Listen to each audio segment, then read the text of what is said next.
Equipo de los 5. Proyecto final. Integrantes del equipo: Eduardo Blázquez Cortés, Itzel González Cortés, Alejandro Guzmán Gómez, Daniela Lascano Altamirano, María Guadalupe Montes Hernández, Mauricio Morales Garay, Brian Zamora Villafán. En esta primera parte les mostraremos el problema que decidimos resolver, así como el procedimiento manual y los resultados que nos arrojó el software Pipeflow. El problema 1 dice lo siguiente: dos depósitos de agua, A y B, están conectados a través de una tubería de hierro fundido de 40 metros de largo y 2 centímetros de diámetro, con una entrada de borde agudo. La tubería también tiene una válvula de retención de charnela y una válvula de compuerta totalmente abierta. El nivel de agua en ambos depósitos es el mismo, pero el depósito A está presurizado con aire comprimido, mientras que el depósito B está abierto a la atmósfera a 88 kilopascales. Si la razón de flujo inicial a través de la tubería es de 1.2 litros sobre segundo, determine la presión de aire absoluta en lo alto del depósito A. Considere que la temperatura del agua es de 20 grados Celsius. Ahora bien, el problema nos da unos datos que son importantes para poder resolverlo. Nos dice que las tuberías son de hierro fundido, por lo tanto su rugosidad relativa es de 0.00026. También nos da un largo de esa tubería que es de 40 metros, un diámetro que es de 2 centímetros, pasándolo a metros porque para hacer las operaciones y que sean consistentes nos da un resultado de 0.02 metros. Luego nos da una entrada de borde agudo que su coeficiente de pérdida es igual a 0.5, el de salida es igual a 1. También nos da otro dato importante que es el flujo volumétrico, que es de 1.2 litros sobre segundo. Pasándolo a metros cúbicos sobre segundo nos queda que es igual a 0.0012. También nos dice que hay una compuerta totalmente abierta y su coeficiente de pérdida es igual a 0.2 y una de retención de charnela que su coeficiente es igual a 2. También otros datos importantes a tomar en cuenta es que la densidad del agua aquí va a ser de 998 kilogramos sobre metros cúbicos y la viscosidad dinámica de 1.002 por 10 a la menos 3 kilogramos sobre metros por segundo. Y lo importante, encontrar la presión 1. Ya que tenemos esos datos, a continuación vamos a empezar a hacer el procedimiento a mano. Comenzaremos el problema encontrando la velocidad promedio y el número de Reynolds, dos datos importantes. Recordemos que en los datos que nos brinda el problema nos da el flujo volumétrico. Y el flujo volumétrico está dado por la fórmula que nos dice que el flujo volumétrico es igual a la velocidad por el área transversal. Por lo tanto, para encontrar la velocidad basta con que despejemos esta fórmula. Esto nos quedaría como la velocidad promedio es igual al flujo volumétrico sobre el área transversal de la tubería. En este caso recordemos que nos da un diámetro de 2 centímetros, por lo tanto es una tubería circular. Sustituyendo los datos, nos queda que la velocidad 2 es igual a 3.8197 metros sobre segundos. Ahora, para el número de Reynolds, su fórmula es densidad por velocidad promedio por diámetro entre la viscosidad dinámica.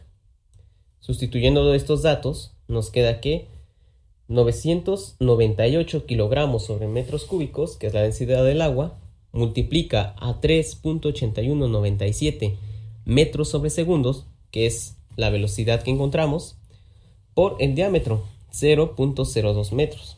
Todo eso dividido por 1.002 por 10 a la menos 3 kilogramos sobre metros por segundo, que viene siendo la viscosidad dinámica. Todo esto nos da un resultado de 76.089.03. Por lo tanto, esto nos indica que es un flujo turbulento. Como tenemos un flujo turbulento, para encontrar el factor de fricción, vamos a hacer uso de una ecuación, en este caso, la ecuación de Haaland. Esta ecuación nos dice que 1 sobre la raíz de f, que es el factor de fricción, es igual a menos 1.8 por el logaritmo de base 10, que va a multiplicar a 6.9 entre el número de Reynolds más la rugosidad entre el diámetro, esto entre 3.7 elevado a la 1.1. Sustituyendo datos y despejando f, nos da que el factor de fricción es igual a 0.04226. Otro dato que tenemos que encontrar es la pérdida total de carga. Y esta se calcula con la siguiente fórmula, que nos dice que la pérdida total de carga es igual al factor de fricción por la longitud entre el diámetro más la sumatoria de los coeficientes de pérdida. Y esto se multiplica por la velocidad promedio elevado al cuadrado entre 2 veces la gravedad. Tenemos que la sumatoria de los coeficientes de pérdida nos da como resultado 3.7. Sustituyendo todos estos datos, nos queda de la siguiente manera. 0.04226, que es el factor de fricción, va a multiplicar a 40 metros la longitud entre 0.02 metros, que es el diámetro, más 3.7, que es la suma de los coeficientes de pérdida. Todo esto multiplicado por 3.81 metros sobre segundos elevado al cuadrado, que es la velocidad promedio, entre 2 por 9.81, la gravedad. La pérdida total de carga nos queda que es de 65.5244 metros. Haciendo uso de la ecuación de energía, recordemos que tenemos que elegir dos puntos. En este caso tenemos dos tanques. El primer punto lo vamos a elegir en la parte superior del tanque que contiene aire presurizado. El punto 2 en la parte superior del tanque que está abierto a la atmósfera. Ahora bien, como no existe diferencia de altura entre estos dos puntos, se elimina de la ecuación. Tampoco tenemos pérdidas por bomba o por turbinas porque no hay, entonces también se elimina. La velocidad 1 y la velocidad 2 también son nulas en estos puntos, por lo tanto se eliminan. Así que la ecuación nos queda que la presión 1 sobre la densidad por la gravedad es igual a la presión atmosférica sobre la densidad por la gravedad, más la pérdida de carga que ya hemos calculado antes. Despejando la fórmula, nos queda que la presión 1 es igual a la presión atmosférica más la densidad por la gravedad por la pérdida total de carga. Sustituyendo estos datos, nos queda que 88 kilopascales más la densidad del agua, 998 kilogramos sobre metros cúbicos, multiplicado por 9.81, que es la gravedad, y eso multiplicado por la pérdida total de carga, que es 65.52 metros, nos queda, y pasándolo a pascales, nos queda que la presión 1 es de 729.46 kilopascales. Ya hemos encontrado lo que el problema nos pide, que es la presión 1, la presión que está en el tanque presurizado con aire. Nos da que la presión 1 es de 729.46 kilopascales. Ahora vamos a meter todos esos datos en el software para ver si coinciden con los datos que obtuvimos manualmente. El software que estaremos utilizando para este ejercicio es Pipeflow Expert. Vamos a representar nuestro ejercicio. Lo primero que haremos es agregar un tubo. Nos vamos a este icono que dice Add Pipes. Nos pregunta si queremos cambiar los valores del tubo. Le ponemos que por ahora no. Este será el tanque A y aquí el tanque B. Para poder guiarnos, pondremos texto. Aquí es el tanque A y aquí el tanque B. Bueno, nuestro ejercicio dice que en el depósito B, en el tanque B, está abierto a la atmósfera a 88 kilopascales. Así que seleccionamos este icono de Add Tank. Nos pregunta si queremos cambiar el nodo por el tanque, le damos que sí y lo configuraremos después. Como en el tanque A no conocemos la presión, le podemos poner la razón de flujo. Así que seleccionamos este icono que dice Add Demand Flow. Y como en nuestro ejercicio nuestra razón de flujo es de 0.0012, lo pondremos. Como podemos notar, ya está nuestro sistema. Ahora tenemos que configurar nuestro tubo. Como podemos notar, acá dice Steel y nosotros queremos Cast Iron porque es hierro fundido. Así que nos vamos a Material, seleccionamos Cast Iron, Select, seleccionamos el primero y le damos en Transfer Selected Size, Save Pipe, y como notamos, aquí ya dice Cast Iron. Le cambiaremos el nombre a tubo 1. La longitud del tubo es de 40 metros. Como podemos notar, acá dice milímetros y aquí igual. Para cambiar las unidades nos vamos a Units. En diámetro le ponemos meters y en rigidez le ponemos meters. También cambiamos la presión porque aquí está en bar y lo queremos en kilopascales. Igualmente aquí. Y le damos OK. De diámetro tenemos 0.02 y la rigidez del hierro fundido es 0.00026. Y como notamos, ahí ya están los valores del tubo, sus propiedades. Ahora debemos de configurar el fluido que pasa por dentro, así que nos vamos a Fluid, en Change Fluid, y como podemos notar, ya viene predeterminado la temperatura a 20 y ya nos da la densidad. Si el caso no fuera, aquí tendríamos que buscarlo. Aquí están las temperaturas, pero como nosotros utilizaremos el de 20, le damos Save, le damos OK. Ahora debemos agregarle los ajustes de la tubería, así que nos vamos a este icono que dice Add Fittings, seleccionamos el tubo y nos abre esta pestaña. Buscaremos Gate Valve, que es válvula de compuerta totalmente abierta, es esta, y seleccionamos el cual K sea igual a 0.2. Aquí es K.2 y le damos en Add Selected Item on the Pipe.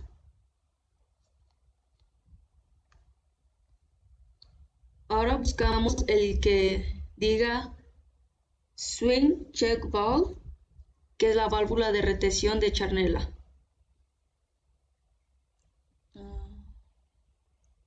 Lo buscamos, el swing, aquí está, es donde K sea 2, lo seleccionamos, continuamos con Pipe Entry Sharp, que es la entrada de borde agudo. Es este de punto 5, donde K sea 0.5. Y por último, Open Pipe Exit, que es la salida.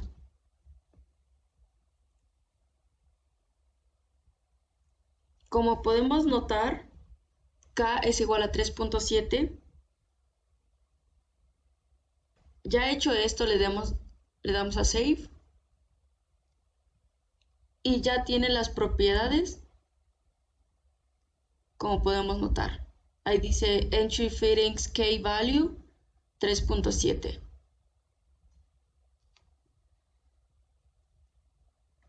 Ahora vamos a configurar el tanque. En la presión ponemos 88, ya que esa es la que nos da el ejercicio. el nivel de líquido 0 y la elevación 0 porque están a la misma altura.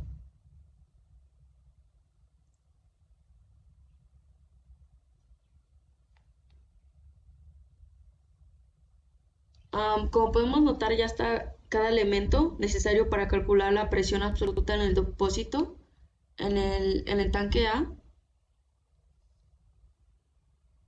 Después, ya que tenemos todos nuestros datos, le damos a Calculate. Nos sale esta pestaña donde nos dice que si queremos utilizar el diámetro, grosor y tamaño para hacer consistente el tubo, le damos que no. Nos sale esta otra pestaña que si queremos actualizar en automático para que se ajusten los tamaños, y volvemos a dar que no, porque si le damos que sí, nos cambian nuestros valores, los ajustes en el tubo.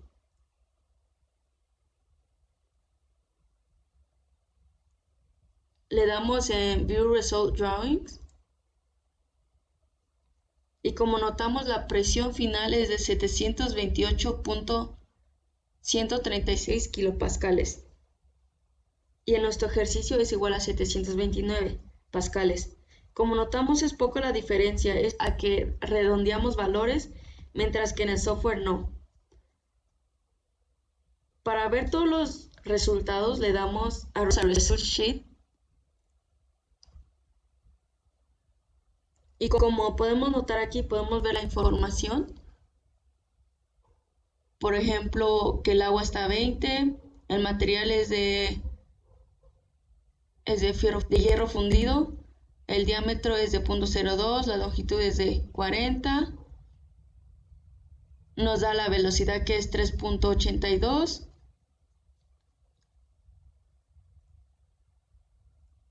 también nos da que la pérdida total es de 640 y la entrada es de 728, lo que nos pide nuestro ejercicio. Y eso es todo. Como podemos observar, los datos que nos arroja el software son muy similares y muy cercanos a los datos que obtuvimos resolviendo el problema manualmente. La presión 1 que nos arrojó el problema que resolvimos nos daba 729 kilopascales. Aquí nos marca en Entry Pressure o presión de entrada 726.136 kilopascales. En la presión de salida o Exit Pressure nos da 88 kilopascales, así como en la presión total de pérdida nos da que son 640.136 kilopascales. Por lo tanto, los datos son similares y corresponden a lo que se obtuvo mediante el procedimiento manual.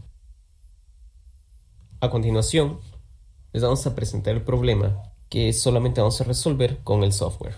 En algunos hoteles, el agua caliente del tanque de agua circula a través de un lazo, de modo que el cliente no tiene que esperar a que se drene toda el agua fría en las grandes tuberías antes de que el agua caliente comience a salir.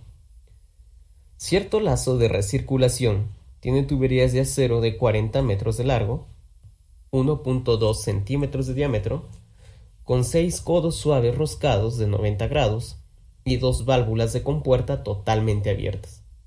Si la velocidad de flujo promedio a través del lazo es de 2.5 metros sobre segundos, determine la potencia necesaria para la bomba de recirculación.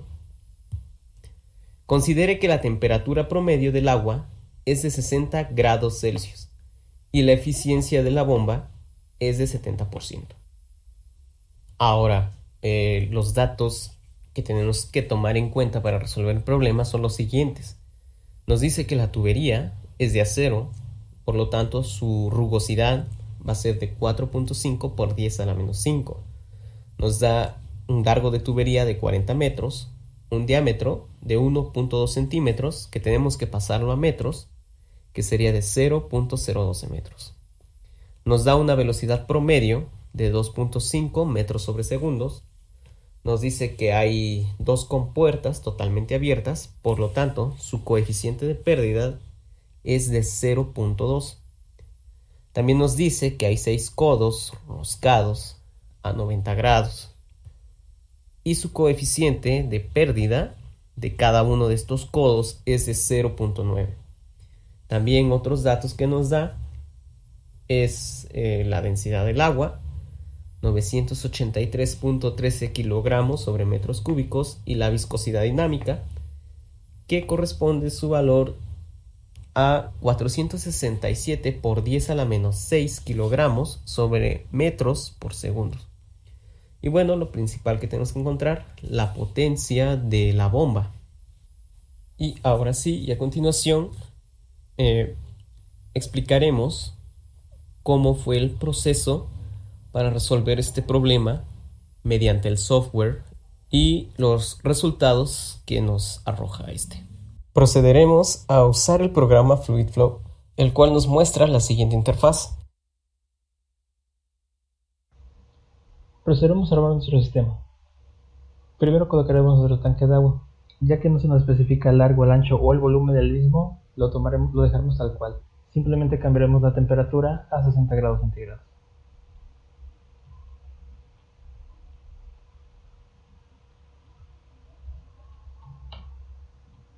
Después colocaremos la bomba. Ya que en esta tampoco se nos está dando algún otro valor o dato técnico, asumiremos que las revoluciones por minuto sean 2000, tomándolo como algo estándar.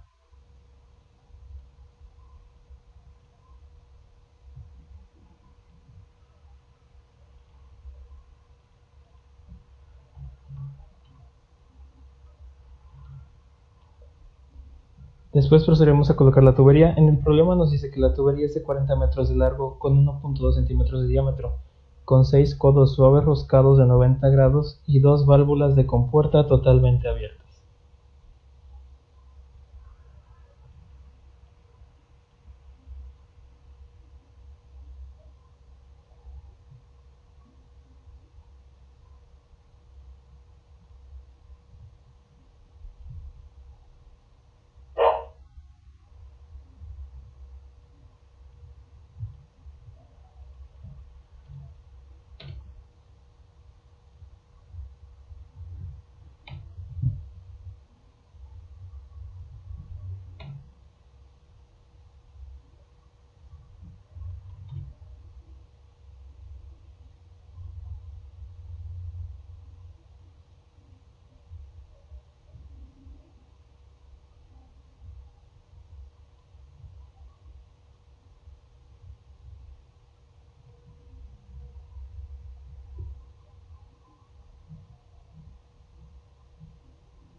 Una vez que hayamos terminado, rectificamos que nuestros valores estén correctos. Después de esto procedemos a calcularlo.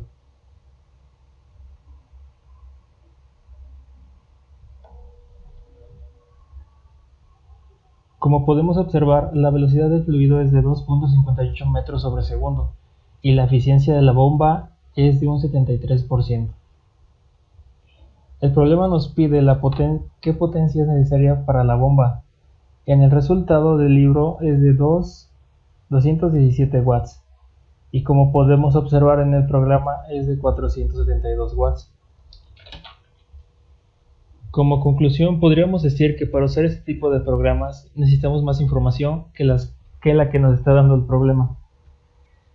Información de elementos que vamos a ocupar, como en el caso de la bomba, que al asumir que las de 2000 revoluciones por minuto es algo estándar en este tipo de sistema, obtenemos que la velocidad de flujo y la eficiencia de la bomba es la que nos está marcando el problema que decidimos resolver, tanto de manera escrita como el que acabamos de simular.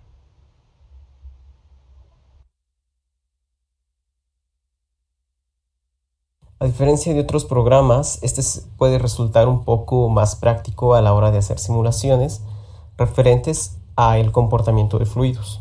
Como podemos observar, todos los elementos que nos marca el problema están colocados de tal manera que se puede entender lo que está pasando, ya que el problema no nos muestra un diagrama de cómo están conectados los mismos. Por último, tenemos los resultados, y como podemos ver, la eficiencia de la bomba está un 73%, y la velocidad es de 2.58 metros sobre segundos. Son valores los cuales nos está dando el problema, ya que el problema nos dijo que consideráramos la eficiencia de la bomba a 70% y la velocidad del flujo promedio a través del lazo es de 2.5 metros sobre segundos, valores muy cercanos. Nuestra conclusión. El principal propósito de este proyecto tenía como fin utilizar todo lo aprendido en el curso. De esta forma, la respuesta del problema nos podía resultar más fácil de obtener, así como utilizar la resolución de uno de ellos en base a un programa para lograr obtener una respuesta de forma más sencilla y rápida. Al inicio nuestro problema se basaba en la resolución de un ejercicio el cual no podíamos resolver a mano.